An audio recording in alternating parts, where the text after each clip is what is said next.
کے بعد آپ کو ہمارے جو انرجی گیس کے پیٹرولیم کے جو ایڈوائزر ہیں ندیم بابر صاحب، وہ آپ کو بریفنگ دیں گے. اس کے بعد کچھ تجاوزات جو کہ اسلام آباد میں ہیں، سی ڈی اے نے اس کے بارے میں ہمیں بریفنگ دی اور ہمیں بتایا گیا وہ ٹائم لائنز کہ کون کون سی روڈز، کون کون سی جگہیں کلیئر ہو جائیں گی جتنی بھی تجاوزات ہیں اسلام آباد میں. باقی جی یہ میں آپ کو بتاتا ہوں 30 دن سے لے کر 6 مہینے تک میکسیمم، کیونکہ 30 دنوں سے لے کر 1 مہینہ اور کچھ آلریڈی ہو بھی گئی ہیں، جس میں کہ ایک جو یہاں پہ آپ کو دیکھ یاد ہوگا مارگلا میں اس کے F9 پارک کے سامنے وہ کوئی شادی کا ہال بن گیا تھا یا جو بھی، اس کو بھی بند کر دیا گیا ہے. ان کا جو کانٹریکٹ ہے وہ بھی جو انہوں نے کسی کے ساتھ کیا ہوا تھا وہ بھی ختم ہو جائے گا. تو وہ ٹائم لائنز اور جو باقی تفصیلات ہیں میں یہ آپ کے ساتھ شیئر کر دوں گا جو کہ آج کی کابینہ میں فیصلے ہوئے. وقت جی میں بتاتا ہوں. جی دیکھیں یہ اس میں تو میں آپ کو یہ ریٹن جو تفصیل فیصلے پروسیڈنگز ہیں وہ تو آپ کو مل جائیں گی، کیونکہ وقت کو بچانے کے لیے میں اس کو ریپیٹ نہیں کروں گا کہ جو فیصلے ہوئے. آج چھوٹا ایجنڈا تھا اور وقت میں بھی مختصر وقت میں ختم ہوا، تقریباً 2.5 سے 3 گھنٹوں میں ختم ہو گیا ہمارا جو ایجنڈا تھا. اس کے بعد جو ایک اہم بات ہوئی جس میں کہ ابھی آپ نے ذکر بھی کیا، مفتی کفایت اللہ کی صورت میں دیکھیں، جیسے کہ آپ کو معلوم ہے کہ پچھلے ہفتوں میں ایک یورپین یونین نے ایک ڈس انفو لیب کا انکشاف کیا تھا کہ انہوں نے اس کو انرتھ کیا ہے کہ ایک ایسا انڈیا کا ایک ڈس انفارمیشن کا ایک نیٹ ورک تھا جس کا مقصد پچھلے 15 سال سے پاکستان کے بارے میں نیگیٹو خبریں، ایک ایسا ماحول دنیا میں، ایک ایسا تاثر دینا جس میں کہ ہماری اکانومی کو ہٹ کیا جا سکے، ہمارے اداروں کو، ہماری افواج پاکستان کو ہٹ کیا جا سکے، ہمارے ملک میں دہشت گردی، بے چینی، اس کا کس طرح سے پھیلاؤ کیا جائے. غلط خبریں، اگر آپ کو یاد ہو تو جب ہماری حکومت آئی تھی تو پہلے دن سے ہی یہ ایک پروپیگنڈا شروع ہو گیا تھا کہ حکومت فیل ہو گئی ہے. ابھی آئے ہوئے ہمیں 1 دن ہوا تھا اور ہم فیل ہو گئے. تو اس قسم کی جو ڈس انفارمیشن کا جو ایک کیمپین انڈیا نے شروع کیا ہوا تھا، آج ہم دیکھ رہے ہیں کہ پی ڈی ایم کے پلیٹ فارم سے بھی اسی قسم کی باتیں ہو رہی ہیں، چاہے وہ نواز شریف کی صورت میں ہو، چاہے وہ مریم نواز کی شریف صورت میں ہو، یا وہ مفتی کفایت اللہ کی صورت میں ہو. مقصد دانستہ طور پہ یا غیر دانستہ طور پہ جو کیمپین ڈس انفو لیب کر رہا تھا وہی بیانیہ لے کر ہمارے پی ڈی ایم کے جو کچھ لوگ ہیں وہ لے کے چل رہے ہیں. اب اس کا مقصد یہ بڑا ایک آرگنائز منظم قسم کا ایک کیمپین ہے جس میں کہ ریاست پاکستان کو بدنام کرنا اور ملک کو کمزور کرنا، ملک میں افراتفری پھیلانا،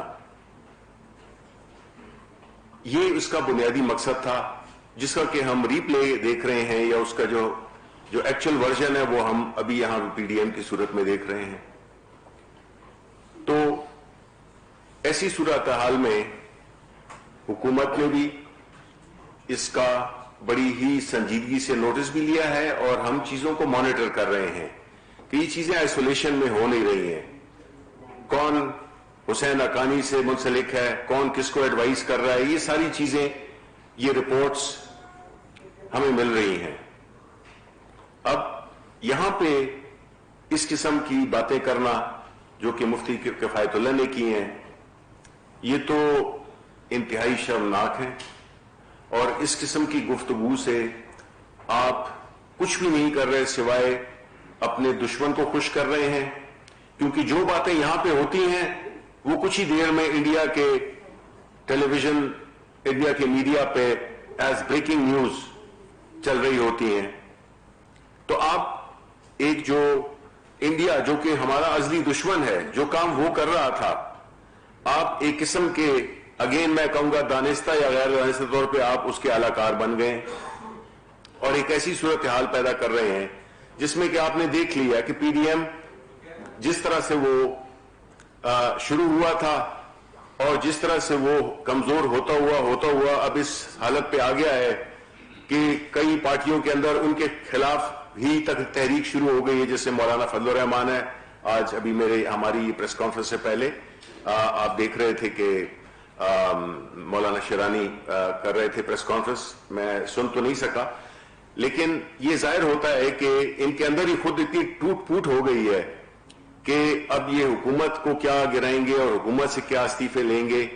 اور پھر ساتھ ہی میں مجھے پتا چلا ہے آپ کے ٹی وی سے ہی کہ جو پیپلز پارٹی کی جو سینٹرل ایگزیکٹو کمیٹی کی میٹنگ ہوئی تھی، ان کے جو فیصلے ہیں وہ بھی اس بات کا ثبوت ہیں کہ یہ جو استعفوں کا اور یہ جو گھیراؤ جلاؤ کی جو باتیں ہو رہی تھیں وہ خود دم توڑ گئی ہیں۔ اب میرا خیال ہے کہ پی ڈی ایم فارملی جو ہے تو وہ ایک قصہ پارینہ بن گئی ہے۔ اس کے بعد آتے ہیں کوئکلی سندھ پہ۔ ہم یہ دیکھ رہے ہیں کہ جس طرح کہ اس میں کوئی شک نہیں کہ گیس کے ایشوز ہیں،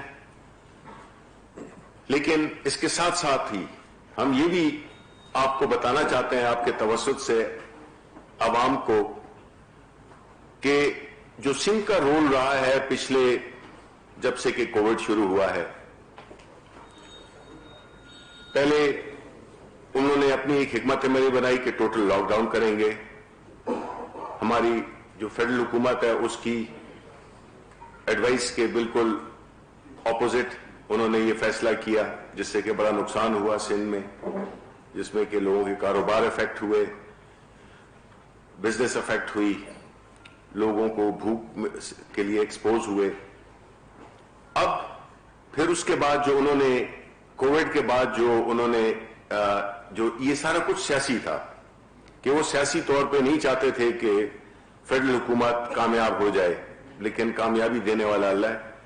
پھر اس کے بعد کووڈ کے بعد جب گندم کا سلسلہ شروع ہوا، وہاں پہ بھی سندھ حکومت نے ایک انتہائی خود غرضی کا مظاہرہ کیا، صرف سیاسی فوائد حاصل کرنے کے لیے انہوں نے گندم کی ریلیز کو روکے رکھا، جس کی وجہ سے شارٹیج پیدا ہوئی، آٹے کی قیمتیں اوپر چلی گئیں، اور خاص طور پہ سندھ میں جہاں پہ کہ کوئی 1400 سے لے کر 1600 روپے تک قیمت چلی گئی، جبکہ پنجاب میں 960 980 روپے کی بوری مل رہی تھی۔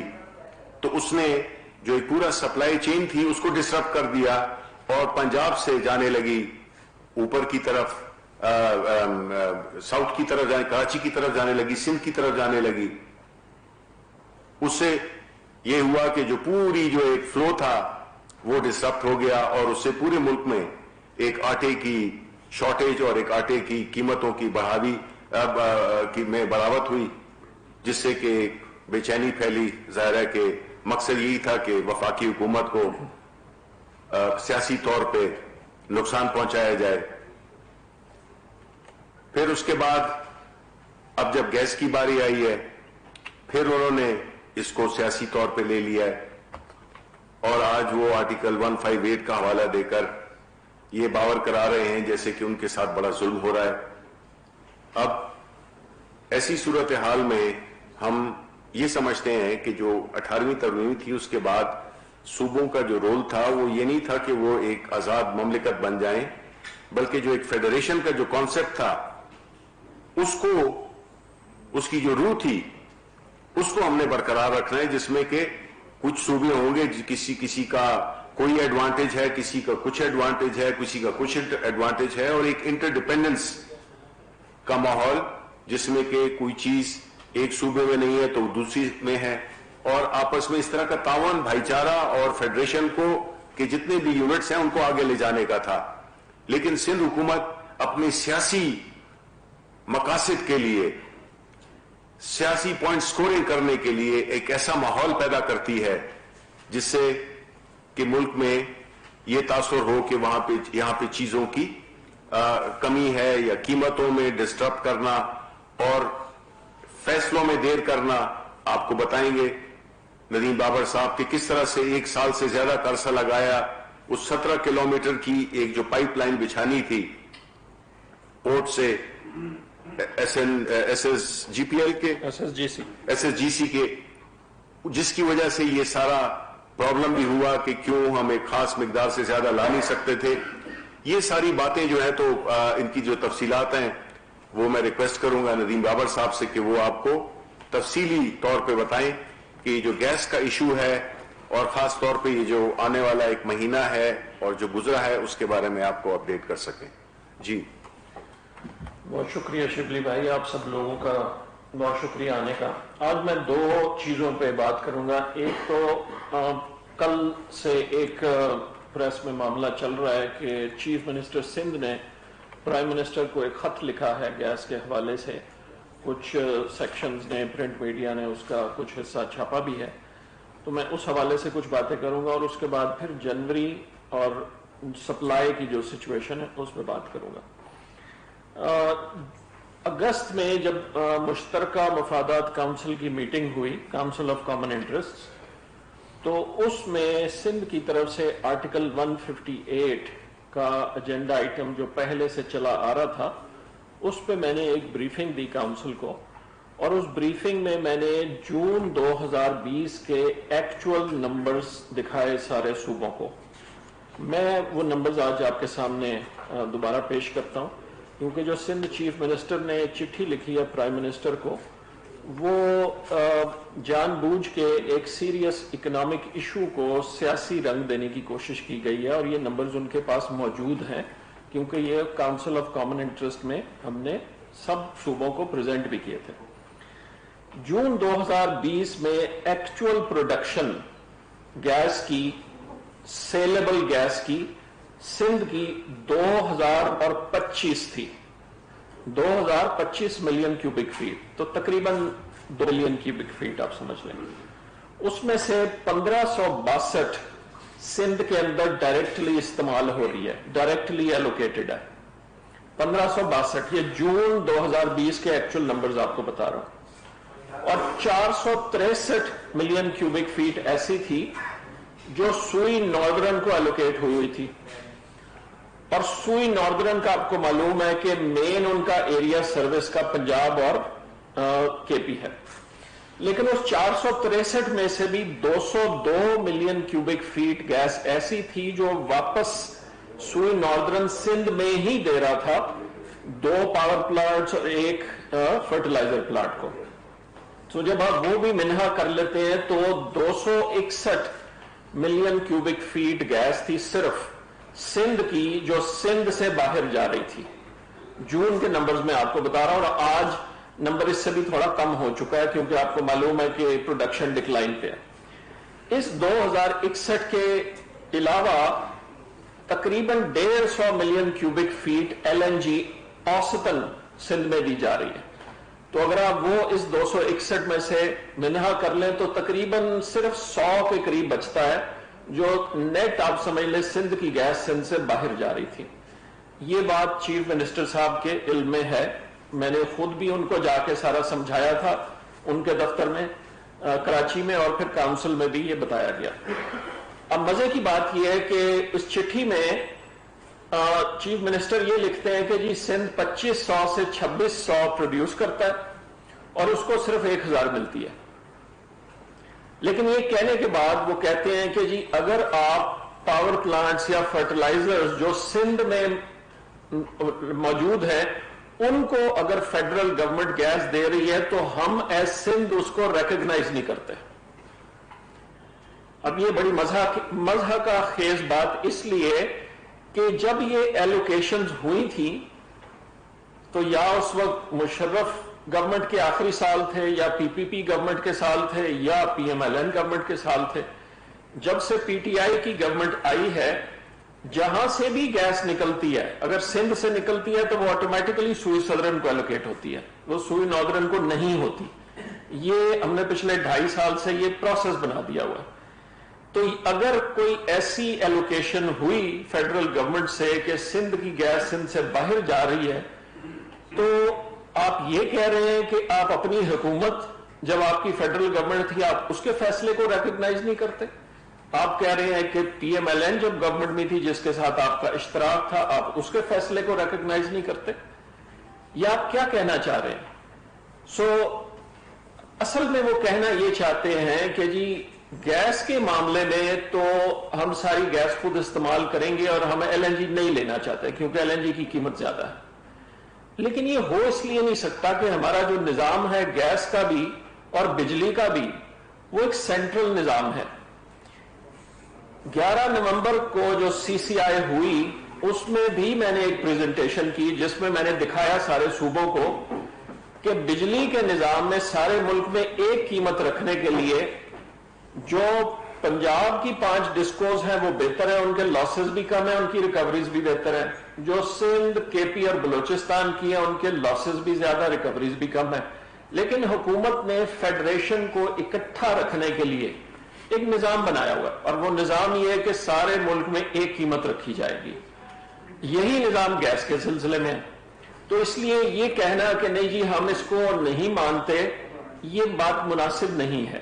تو اس کے لیے ہم پچھلی 3 سی سی آئیز میں مشاورت کے ساتھ ایک لائحہ عمل بنا رہے ہیں تاکہ سارے ملک میں تمام شہریوں کو گیس ملے, اور اس کے بعد جو گیس بچتی ہے وہ پھر انڈسٹری کمرشل باقی چیزوں میں جائے.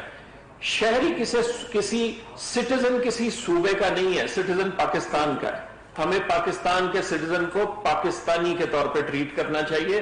یہ نہیں کہنا چاہیے کہ یہ سٹیزن سندھ کا اور یہ سٹیزن جو ہے پنجاب کے اور یہ سٹیزن کے پی کا.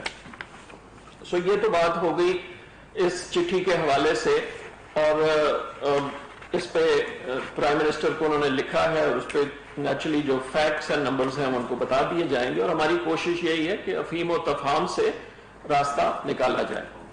اب آ جائیں سپلائی سچویشن پہ. آپ سب لوگوں کو معلوم ہے کہ جو ہماری لوکل پروڈکشن ہے وہ ریپڈ ڈکلائن پہ ہے, اور میں کئی دفعہ اسی جگہ آپ کو بتا چکا ہوں کہ گروس ڈکلائن 9-9.5% تک جاتا ہے. جو ہم نئی ڈسکوریز کر بھی رہے ہیں وہ نیٹ کرنے کے بعد بھی 5 سے 7% ڈکلائن ہے, اور اس کو ہم ایل این جی منگوا کے پورا کرتے ہیں. ہمارے جو دونوں ٹرمینلز ہیں جن دونوں کانٹریکٹس جو گورنمنٹ کے ہیں وہ 1200 ملین کیوبک فیٹ کے ہیں. ہم دسمبر کے مہینے میں پورے 1200 پہ چلاتے رہے, اور جنوری کے لیے بھی ہم نے 1200 کا انتظام کیا ہوا ہے, اور یہ ہم نے پریس ریلیزز بھی ایشو کی ہیں. جو ہماری دسمبر اور جنوری کی اوسط قیمت ہے وہ $6.34-35 کے قریب ہے, اور اس سے اگر آپ کمپیئر کریں 3 سال پہلے کی سردیاں تو وہ $8 سے اوپر تھی. ہم نے جنوری کے لیے 12 کارگوز کا انتظام کیا ہوا ہے. اس وقت جو ہماری گھریلو ضرورت ہے گیس کی وہ گرمیوں کے مقابلے میں 2.5 گنا بڑھ چکی ہے سوئی ناردرن کے سسٹم میں, اور 2 گنا بڑھ چکی ہے سوئی سدرن کے سسٹم میں. ہمارا جو پیک پیریڈ آتا ہے وہ دسمبر کا آخری ہفتہ اور جنوری کے پہلے 15 دن, یہ 3 ہفتے ہوتے ہیں جہاں ہماری ڈیمانڈ میکسیمم ہوتی ہے. 1 ہفتہ گزر چکا ہے, 2 ہفتے ابھی باقی ہیں. تو میں آپ سب کے توسط سے انڈسٹری کو یہ آج دوبارہ سے بتانا چاہتا ہوں کہ جو لوڈ مینجمنٹ پالیسی حکومت نے کابینہ نے تقریباً مہینہ پہلے اپروو کی تھی, اس کے تحت ہم نے ایکسپورٹ انڈسٹری, ڈومیسٹک اور کمرشل ان میں سے کسی کی کوئی پلانڈ لوڈ شیڈنگ نہیں کرنی گیس کی. پریشر کے ایشوز ڈومیسٹک خاص طور پہ کچھ لوکیشنز پہ موجود ہیں, اور اس کی وجہ میں پہلے بھی بتا چکا ہوں کہ جس طریقے سے نیٹ ورک پھیلایا گیا ہے اینڈز پہ, ٹیل اینڈز پہ جنہیں ہمیں کہتے ہیں پریشر ڈراپ آتا ہے جب ڈیمانڈ بڑھ جاتی ہے.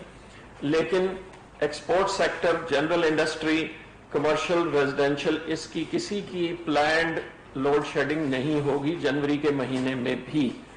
سی این جی کو کٹیل کیا جا رہا ہے 3 سے 4 دن, اور کیپٹیو یونٹس کو کیا جا رہا ہے 3 سے 4 دن. یہ جنوری میں بھی چلے گا.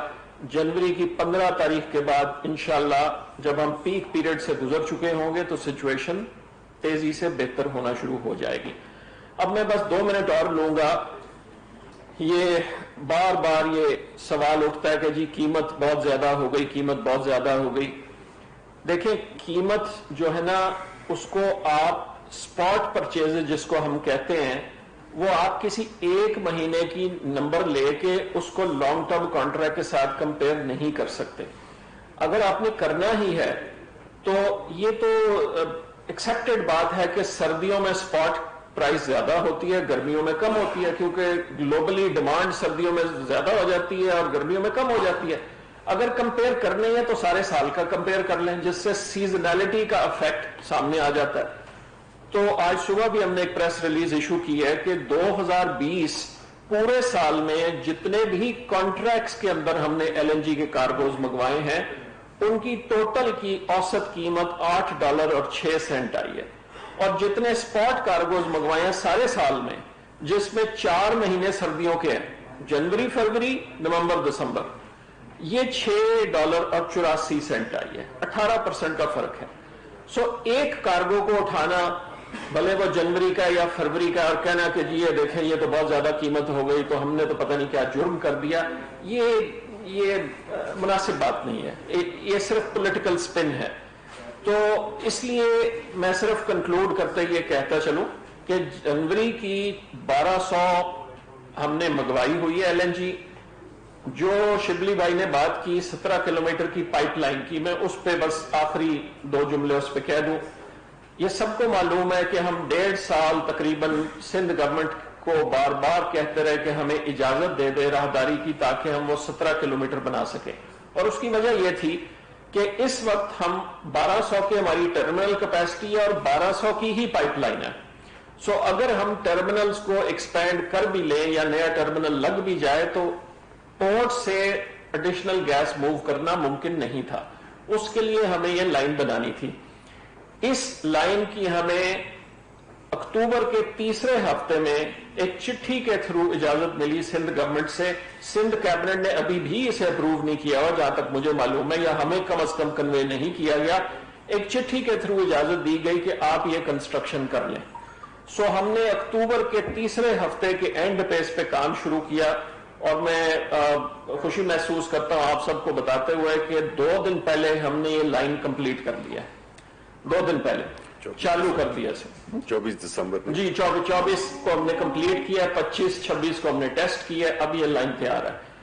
اگر یہ لائن 1-2 مہینے پہلے تیار ہو گئی ہوتی تو جو ٹرمینلز کے پاس اپنی 100-150 کی پرائیویٹ کیپیسٹی ہے جس کی کیبنٹ اجازت بھی دے چکی تھی, وہ شاید دسمبر, جنوری, فروری میں لے آتے اس کے لیے ایڈیشنل گیس. لیکن چلیں وہ نہیں ہو پایا.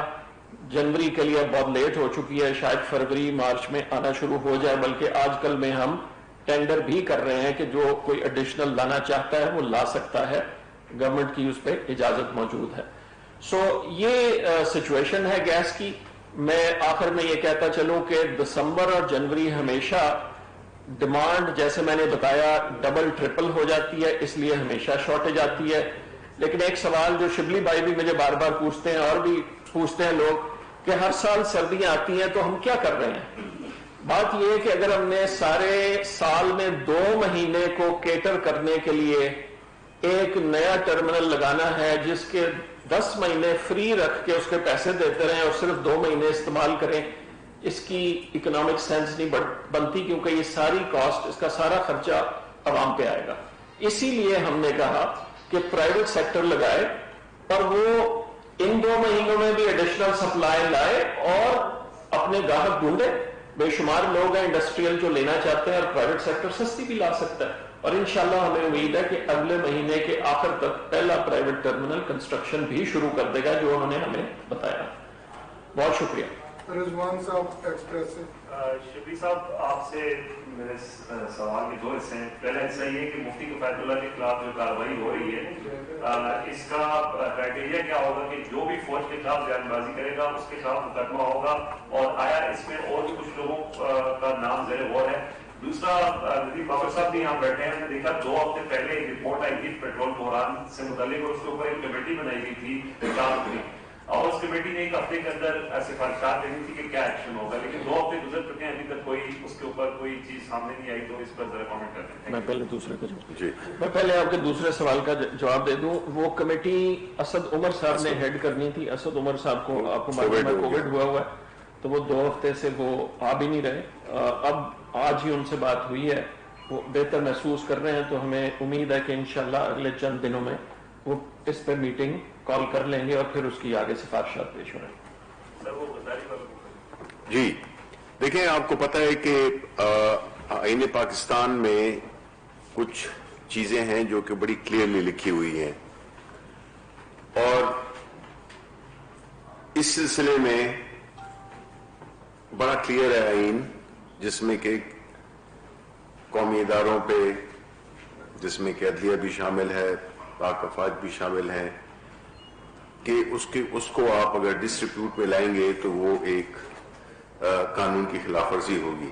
اب ظاہر ہے یہ اس طرح ہوا ہے, اور اس طرح کی باتیں کرنا, میرا تو یہ خیال ہے کہ دیکھیں, آپ کو ایک بات ذہن میں رکھنی چاہیے کہ اگر ہم ان ممالک کا پہ نظر دوڑائیں جس میں کہ سیریا ہے, جس میں لیبیا ہے, جس میں عراق ہے, جس میں 1-2 اور ملک ہیں, جس میں کہ آپ مت بھولیں کہ آپ ایک ایسی دنیا میں رہ رہے ہیں جہاں پہ کہ آپ کے ملک کے ظاہر ہے کہ دشمن بھی ہیں, اور ایک ایسی حکمت عملی اختیار کی گئی ہے جس میں کہ اس ملک کو پسماندہ بھی رکھا جائے, ایک معاشی بدحالی میں بھی رکھا جائے, اور ایک ایسا یہاں پہ ایک سلسلہ شروع کیا ہے جس سے کہ یہ ملک سٹیبلائز نہ ہو.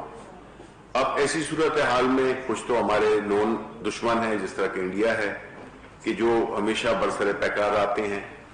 تو اگر یہ جتنے ممالک جس کا کہ میں نے ذکر دیا ہے, تو اگر آپ ان کی اس پہ نظر ڈالیں, تو پہلا جو چیز ہوئی وہ ہوئی اس کی فوج کو ڈس انٹیگریٹ کرنا, یعنی اس کو ڈسٹروائے کرنا.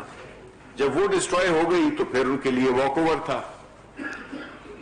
پاکستان بھی اسی کیفیت میں آتا ہے, اور خاص طور پہ جب ایک نیوکلیئر آرم ملک ہو, تو جو ہمارے دشمن ہیں وہ یہی چاہیں گے کہ جو ہمارے ادارے ہیں وہ کمزور ہو جائیں, تاکہ پھر خود بخود ملک ٹوٹ پھوٹ جائے. تو یہ ایک منظم سازش کا حصہ ہے کہ اس ملک کی اداروں کو آپ نے منتشر کرنا ہے, پھر باقی کام بڑا آسان ہو جائے گا. اب جو اس میں سہولت کار بنتے ہیں دانستہ طور پہ یا غیر دانستہ طور پہ, وہ مقصد تو وہی پورا کر رہے ہیں کہ ایک نفرت پھیلانا. جبکہ دیکھیں اب 7 شہید ہوئے, کل ہوئے ہیں میرا خیال ہے, ہمارے نوجوان ادھر بلوچستان میں. تو پی ڈی ایم کے جلسے میں, پرسوں کی بات ہے, پی ڈی ایم کے جلسے میں ایک لفظ نہیں بولا گیا. دیکھیں یہ پاکستان کی جو فوج ہے وہ کوئی باہر کی فوج تو نہیں ہے, ہماری اپنی فوج ہے. اگر ہم ایک لفظ, ایک دعا بھی نہ کر سکے ان کے لیے, تو پھر ہم کس منہ سے جو ہے تو اپنے آپ کو کہیں گے کہ جی یہ ایک ملک ہے جس کی کہ سرحدیں ہیں, ان کے کوئی محافظ ہیں, ہماری مختلف وہ ہیں جو سچویشنز ہیں, اس میں کیا اہم کردار رہا ہے, سیلاب ہوں, زلزلے ہوں, کوئی بھی آفت ہو, تو ہم اپنی فوج پہ ڈیپینڈ کرتے ہیں. تو ایسی صورت میں اس قسم کی باتیں کرنا ظاہر ہے وہ تو بننا ہوگا, کیسز تو بننے ہوں گے, اور وہ چاہے جو بھی قانون اس کے بارے میں کہتا ہے. تو I'm sure کہ آنے والے دنوں میں اس کے بارے میں ایک بڑا ہی اسپیسیفک اور بڑا کلیئر قسم کا فیصلہ ہوگا. بیکاز یہ اس طرح تو ہو نہیں سکتا کہ آپ ٹیلی ویژن پہ بیٹھ کے اور آپ ایسی باتیں کریں. اور دوسرا یہ کہ یہ کوئی کسی کو بھی ٹیلی ویژن پہ بیٹھ کے, اور پھر ادارہ تو چھوڑیں, آپ کسی شخص کے بارے میں بھی اس طرح کی باتیں نہیں کر سکتے ہیں. ندیم بابر صاحب یہ فرمائیے گا, پیٹرولیم کے حوالے سے رپورٹ سامنے آئی, اس میں 2 پیٹرولیم کمپنیز تھیں, ایک گو اور دوسری ہیسکور, جن کے اسٹاکس بھی پکڑے گئے اور ہر چیز.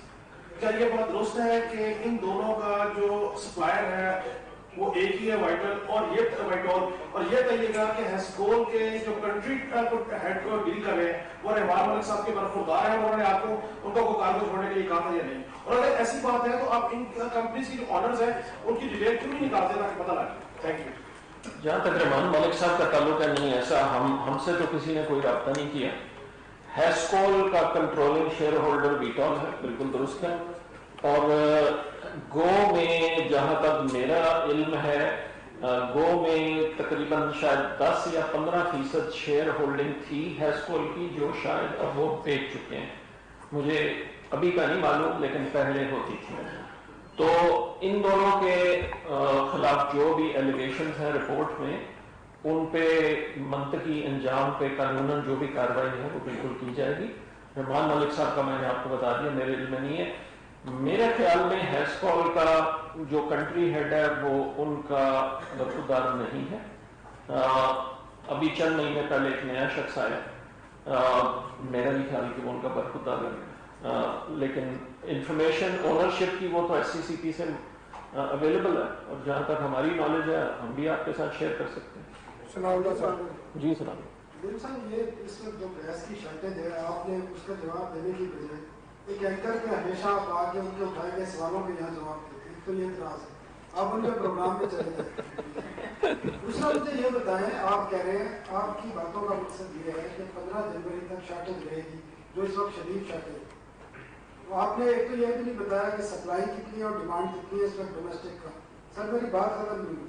دوسرا آپ نے پہلے بھی کہا تھا، آپ نے بتایا تھا اور مجھے بھی پتا ہے اس بات کا کہ انڈسٹری کو 3 مہینے گیس کے آپ پابند دیں گے، اور ماضی میں کبھی بھی نہیں دی جاتی تھی، ڈومیسٹک کو دی جاتی ہے. آپ انڈسٹری کو خاص کر ٹیکسٹائل کو $6.5 پہ دے رہے ہیں ریبیٹ پہ، اور بجلی دے رہے ہیں 7.5 سینٹ پہ. ایک تو مجھے یہ بتانا یہ ٹوٹل سال کی ریبیٹ کتنی بنتی ہے، اور بتایا جب آپ نے 50 روپے تقریباً ان کو روپے میں بھی ڈپریسیشن دے کے بینیفٹ دیا، یہ بھی بینیفٹ دے رہے ہیں. 5 مہینے میں گروتھ کتنی ہوئی ایکسپورٹ کی، انہوں نے آپ کو گروتھ کیا نکال کے دی، اور انڈسٹری کو گیس باہر سپلائی رکھنے کی اور ریبیٹ کا آپ نے مجھے بتانا ہے ٹوٹل ریبیٹ بنتی کتنی ہے، کیونکہ یہ بلینز آف ڈالر میں بنتی ہے، اور وہ بینیفٹ کتنا دے گا. شبلی صاحب ایک یو کے نے ہمیں گرانٹ دی تھی 2008 میں تو 2 ارب روپے کی. آج کیبنٹ نے اس گرانٹ کے بدلے کوئی کریڈٹ گارنٹی کمپنی ہے پاکستان کی، وہ ان کو ECC نے وہ اپروو کیا، ECC کا گیا تھا آپ کے پاس، وہ اپروول ہو گئی ہے یا نہیں ہوئی؟ کیونکہ ماضی میں اس طرح نہیں ہوا کہ گرانٹ کے بدلے اٹھا کے کوئی پاکستان کی اسٹیٹ کی کمپنی ان کو دے.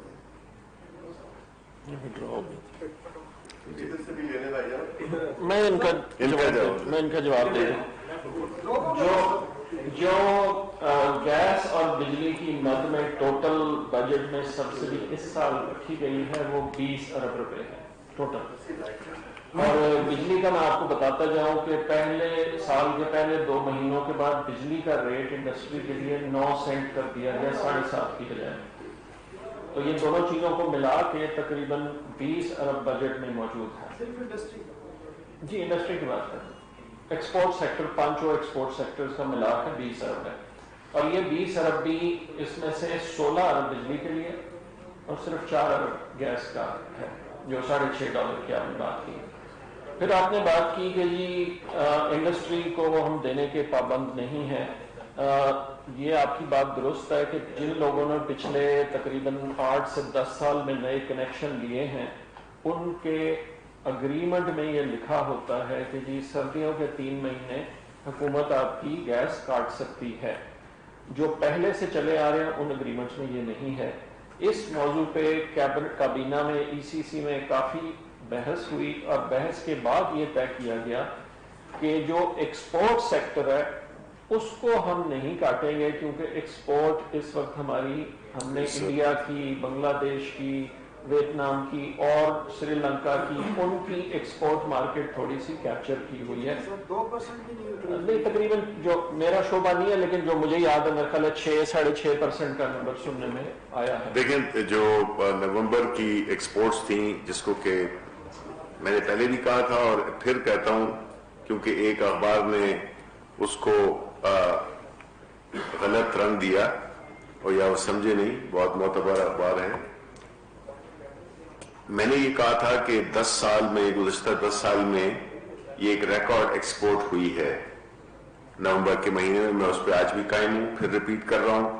اگر اماؤنٹ چاہیے وہ ہے $2,176,000,000, جو کہ ہمارے 10 سال کی اگر آپ فگرز دیکھ لیں نومبر کے مہینے کی, وہ سب سے ہائیسٹ, کسی مہینے کی ہائیسٹ ایکسپورٹ ہے.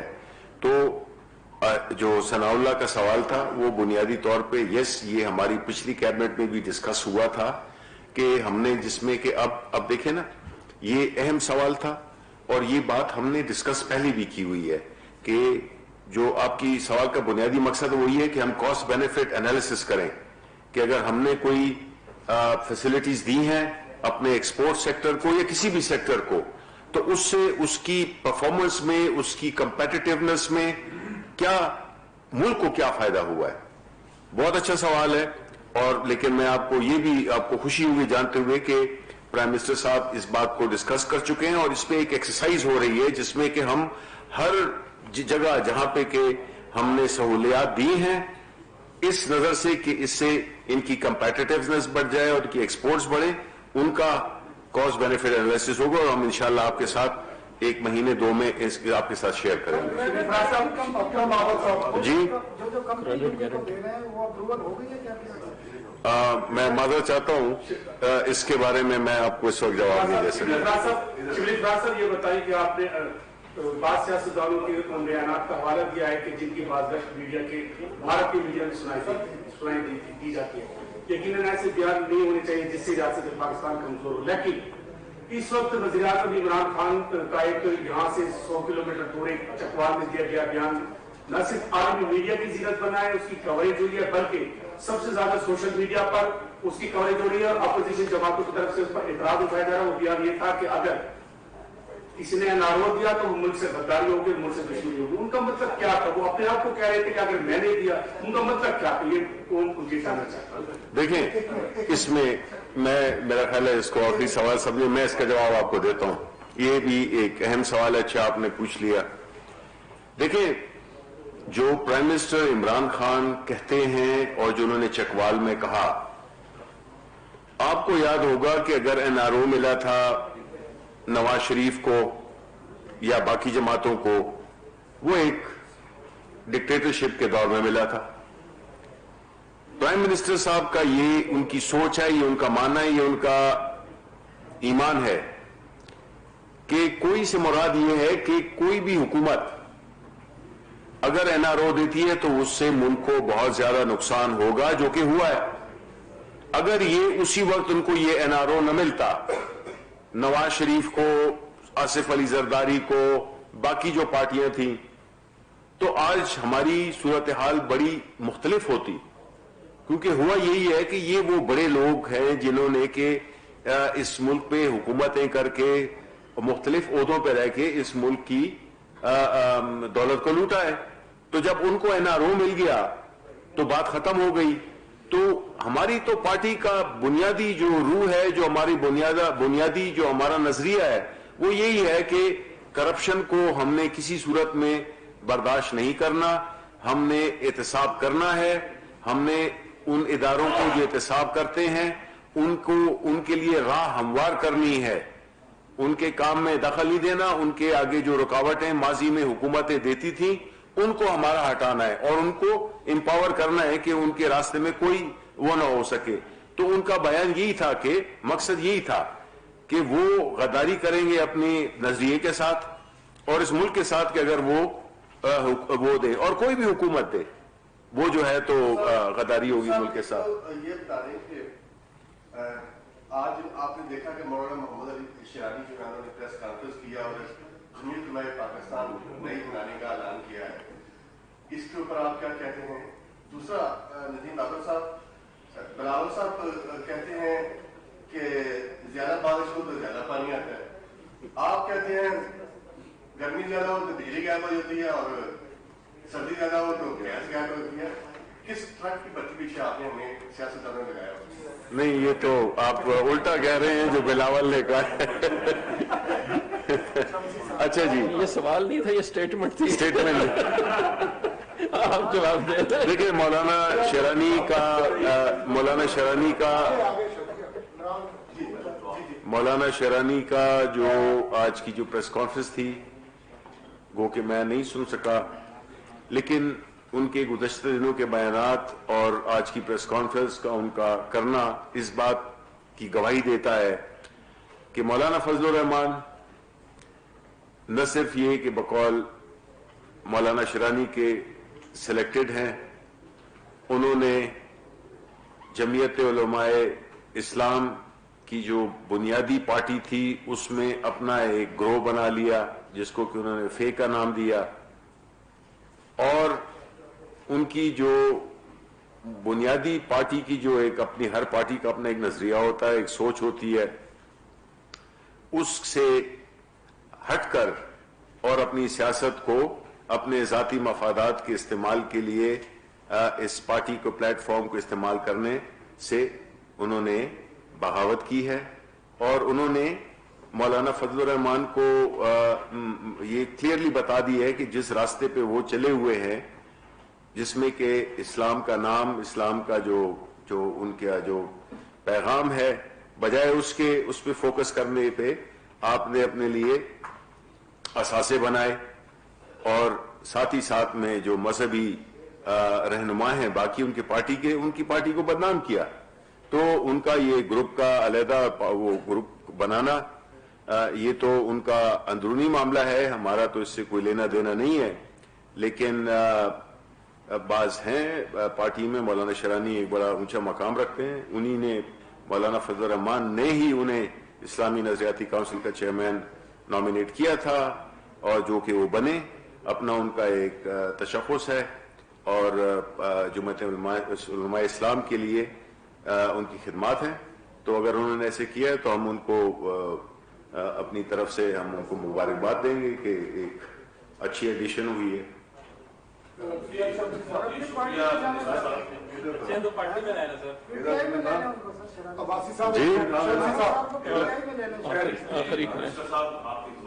جی میرے دو چھوٹے چھوٹے سوال ہیں۔ شروع میں آج آپ نے بڑی خوشخبری سنائی کہ آج کابینہ میں بھوک کا جائزہ کیا گیا اور کوئی پاکستان میں بھوکا نہ مرے۔ جی، لیکن اس کے ساتھ ہی آپ یہ بتائیں کہ 2.5 برسوں میں ہزاروں لوگ بے روزگار ہو چکے ہیں اور مزید ہو رہے ہیں، اس کا کیا زیادہ ہوگا؟ اور دوسرا آپ نے بیان دیا کہ بیانات سے ملک کی سلامتی کو، سکیورٹی کو نقصان پہنچا ہے۔ آپ یہ بتائیں، آپ ایک ڈیموکریٹ ہیں، اختلافی بیان سے 22 کروڑ کا ملک اور ایک ایٹمی قوت کیسے کمزور ہو سکتا ہے؟ شکریہ۔ جی، پہلی بات تو میں آپ کو یہ کروں کہ یہ پروپیگنڈا، یہ غلط تاثر جو کہ اپوزیشن پھیلاتی ہے، اور وہ ایک جھوٹ کو اتنی بار بار ریپیٹ کرتے ہیں کہ اس پہ سچ کا گمان ہوتا ہے۔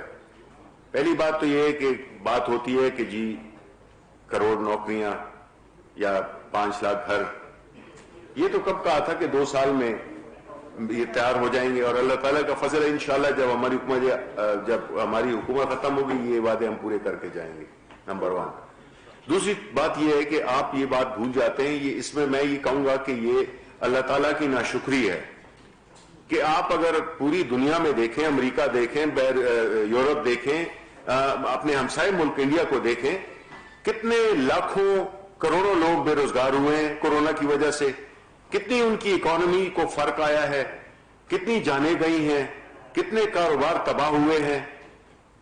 ہم یہاں پہ اللہ تعالیٰ کے فضل سے ایک ایسے ماحول میں بیٹھے ہیں کہ نہ تو وہاں پہ آپ دیکھیں تو انڈیا، امریکہ، لندن میں لائنیں قطار لگی ہوئی ہے کھانے کے لیے، کھانے کی اس کے لیے، وہ آپ نے بھی دیکھی ہوں گی۔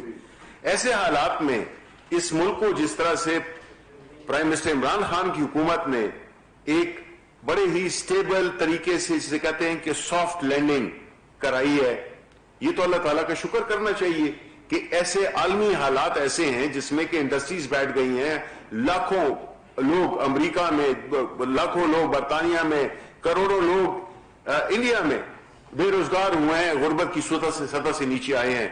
ہم تو اس لحاظ سے بہت بہتر ہیں، یہ نہیں ہے کہ اسی طرح کی سچویشن، دیکھیں آپ کو حالات کے مطابق چیزوں کو انالائز کرنا ہے، یہ تو نہیں ہو رہا کہ ساری دنیا آگے نکل گئی ہے اور ہم پیچھے رہ گئے ہیں، الٹا ہے یہ، ساری دنیا اس وقت تکلیف میں ہے اور ہماری دعائیں ان کے لیے ہیں کیونکہ ہمارے وہ انسان ہیں, وہ بھی ان کی وہ ہے, ان کے لیے بھی ہماری دعائیں.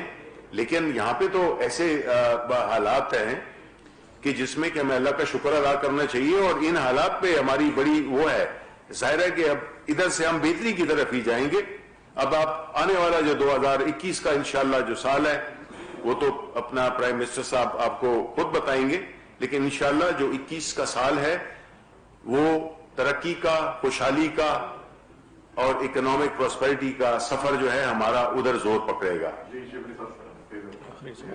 آخری سوال جی, دوسرے کا جواب آپ نے کس کا دوسرا سوال دوسرا ہوا ہے, ایک چھوٹا سا جواب دے دوں. دیکھیں اگر آپ مجھے یہ کہنا چاہ رہے ہیں, شمسی صاحب میرے آپ بڑے قریب ہیں, میں آپ کو یہ کہنا کہ جی صرف جو 22 کروڑ لوگ ہیں, ایٹم نیوکلیئر پاور ہے, ایک زبردست ادارے ہیں, تو وہ ایک شخص کی تقریر سے گھبرا گیا, نہیں, ایسی بات نہیں ہوتی ہے. یہ آپ پورا ایک نیشنل میسج دیتے ہیں. یہ تو کوئی بندے نہیں ہے, بات نہیں ہے کہ ادھر اس وقت جو ہے تو 50 صحافی بیٹھے ہوئے ہیں, ان میں سے ایک گالی مجھے دے دے تو کوئی بات ہی نہیں ہے. بات ایک یا دو کی نہیں ہے, یہ پورا جو میسج دیتے ہیں آپ, جس میں کہ جس کو آپ کا دشمن اس سے فائدہ اٹھاتا ہے اور وہ وہاں کی میڈیا کی زینت بنتا ہے, اور وہ جو لوگوں کی ذہن سازی کرتا ہے, وہ ایک ماحول بناتا ہے. تو یہ کہنا کہ جی صرف ایک شخص کی بنا پر وجہ پر, تو ایک شخص ہو کے 22 کروڑ لوگ عوام بنتے ہیں. جی لاسٹ کوشچن. شبلی صاحب, آپ ایک تو پرائم منسٹر کو کئی بار ہر روز تقریباً کہہ رہے ہیں کہ این آر او نہیں دینا, مگر دوسری طرف آپ اپوزیشن کو جو ہے وہ مذاکرات کی دعوت دے رہے ہیں, تو وہ مذاکرات کا اس کا کیا ایجنڈا ہوگا؟ تو این آر او جب دینا نہیں تو مذاکرات میں کیا اس میں پیش دیکھیں, پہلی بات. دوسری بات اپنا ندیم محمد, آپ نے کہا کہ لوڈ شیڈنگ اس کی جو ہے ہوگی جنوری کے, اس میں زیادہ مطلب فرق پڑے گا, مگر جو کچھ کئی علاقے ایسے ہیں جو کہ مطلب ہے کہ نومبر اکتوبر سے ہی مطلب ہے ان کی لوڈ شیڈ مطلب جاری ہے, اور نئے کنیکشن کتنے دیے گئے اس سال کے دوران یہ What was his question? پہلا کیا آپ کا مذاکرات کیوں کر نہیں دینا تھا؟ اچھا دیکھیں, جب ہم نے کہا ہے کہ ہم مذاکرات کریں گے, ہم نے کہا ہے بڑا کلیئر, وہ یہ ہے کہ ہم مذاکرات یا جو ایشوز ہیں وہ ڈسکس کریں گے ہم پارلیمنٹ میں. پارلیمنٹ وہ فورم ہے جس میں کہ جتنے بھی جو لوگ ہیں وہ نمائندہ ہیں عوام کے, پاکستان کے عوام کے 22 کروڑ کے نمائندے وہاں بیٹھے ہوئے ہیں, اور پارلیمنٹ کی فلور سب سے بہترین پلیٹ فارم ہے جہاں پہ کہ مذاکرات کیے جا سکتے ہیں. ہم نے ویسی کوئی بات نہیں کیا, اور ادھر بھی ہم ہر پہلو ڈسکس کر سکتے ہیں سوائے کرپشن کیسز کے اوپر آسانیاں پیدا کرنے کے. یہ ہمارا ویو ہے. سچویشن کیا رہی؟ کابینہ اجلاس پر وفاقی وزیر اطلاعات و نشریات سینیٹر